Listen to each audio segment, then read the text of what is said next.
Jen, yeah. With the rise of massive multiplayer games and these online community games where there's really unlimited options, people are designing their own characters, they're designing their own interactions within worlds, where do you see narrative and the development of story within those, within your model, that there are so many options within Sims or within other things? Where is narrative, where is the development of narrative going that might be included in those worlds? The question was about the capacity for massively multiplayer online worlds and the capacity for narrative within those worlds.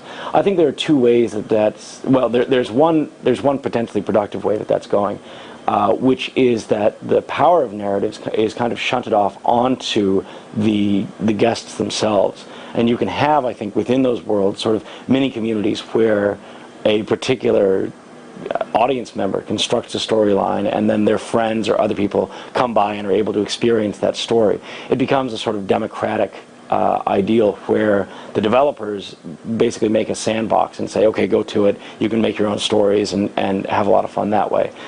There are people who certainly get their kicks off of those kinds of things. The problem is that I see we're not going to be able really to get away from the attractiveness of narrative, and as the novelty of works like World of Warcraft and atmospheres like that sort of wear off, the ability to do anything, be anyone, those sort of wane in their attractiveness, I feel like narrative is what we're going to have to come back to at some point. And whether that is wholly organically grown by a community or if it's something that developers need to consider more and more and sort of return to in the online atmosphere or in any other, that's very much an open question. This is something that sort of assumes, this model assumes that people want their games to be entertaining more than they want them to be something that they have an active part in constructing, and where someone else provides their entertainment for them as opposed to them entertaining themselves.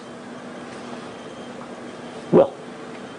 We've got some conflicting commercial pressures here to consider as well. That the business of video games is to sell more video games, and by having a lack of ending, you can conceivably, if the game is a hit, now sell a sequel or sequels. You have franchise games as opposed to standalone experiences.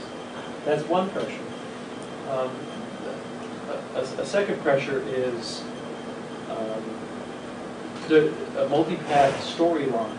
While it would definitely give you greater recidivism, which would encourage people to come back and play the game multiple times, an increased value for money might allow you to sell that initial title for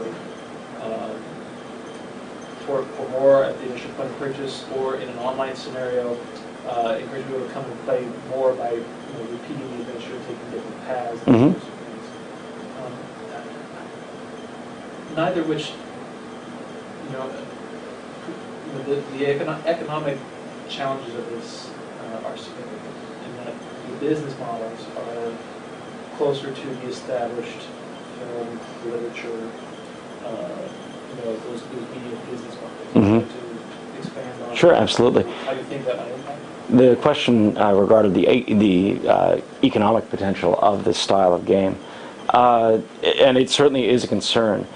I think that in terms of something like World of Warcraft, a model that clearly is continuing and working very well, the trouble with World of Warcraft, at the moment at least, is that it takes such an enormous amount of infrastructure in order to sustain, and you only have so many audience members that it's difficult, at least at the moment, to, it seems ridiculous to say with only one title out there, but it is, with one major player out there, it is in some sense a saturated market, and everyone's competing against this 800-pound gorilla. It's difficult to come up with another entry in that's going to compete a whole lot with it. So there is sort of I would say, a pretty punishing entry point into the market, at least at this point. As things break down, as things get more democratic, it's certainly a consideration. There's also the fact that I feel like this model of game, you could certainly sell, a couple of branching narratives and call that your sold game, which you're right is a business model that's kind of on the way out. But I also feel like there's the potential for, if people like the world that's been constructed, you have the capacity to add more narratives. All the pictures and reference that I have here just focus on a choice being one that yields 2 different narratives, but there's no reason it couldn't be 3, 4, 5, and so on. If you can play with that model and have the expansion in mind to a certain point, to where it fails the fun test. At a certain point, you just get too many narratives and it doesn't work anymore. The structure isn't able to hold it. It's sort of like sequelization. But I do feel like this does have the capacity to have not just 2 paths, but a potential for many more. And those can be sort of periodic things in a way for developers to make, once the world is established, to have a relatively low-cost development environment that people are willing to purchase at not the same price, but at least make the developers some more money. So are you thinking for that, just the question you just finished, would you add expansion packs for that? And then wouldn't that be problematic just because you're giving these people multiple endings? And so the way I'm picturing what you're saying is you're starting from this single point and you're starting to branch out until you have ultimately, just arbitrarily 50 potential endings. Mm-hmm. And if you were to serialize that, the next expansion, wouldn't that have to then include those 50 beginnings and then continue on exponentially? So the question was about sort of the branching tree that this model had the potential to achieve, where you have one decision point that goes in 50 different directions, and then if you build an actual sequel to the game, then you have to have 50 different sequels. My thought is more that these wouldn't necessarily be, I used the term sequelization, but these wouldn't necessarily be sequels or expansion packs that would be built on. These would be other, to head back a few slides, these would be other narratives that branch from this point.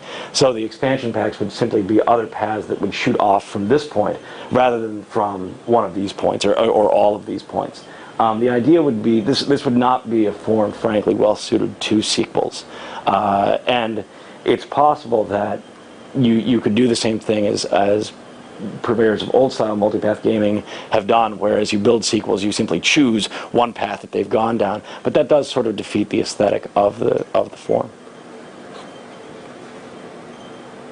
Any other questions? Well, thank you so much for your time.